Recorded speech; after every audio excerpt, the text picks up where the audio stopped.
May Mendoza update. Yan, trending ngayon si May sa Twitter dahil nga may bago siyang post.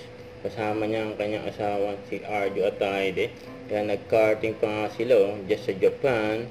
Yan, nag-enjoy ang mag-asawa sa Japan. Yan, naglibot just sa city. Ito pa nga yung post ni May sa kanyang broadcast channel. Sabi niya, first time to try karting in Japan. If you know how to drive and love driving, you should give it try. Ang saya. We did a 2 hours night store around Sensikai 6196 via clock and we had so much fun. All you need is an international driver permit from the Philippines o AAP and you know good to go. Prepare nyo na lang yung lungs nyo kasi medyo grabe yung Tambucho. Pero masaya talaga, such a fun and unique way to stroll around the city. Not an odd fun talaga. Yan pa yung post ni May, yung bago niyang hairstyle. Ginuwitan pa nga niya ng hugis apple. Kulit ni May. Sabi niya, good morning from NYC. If you know what I mean apple, you know.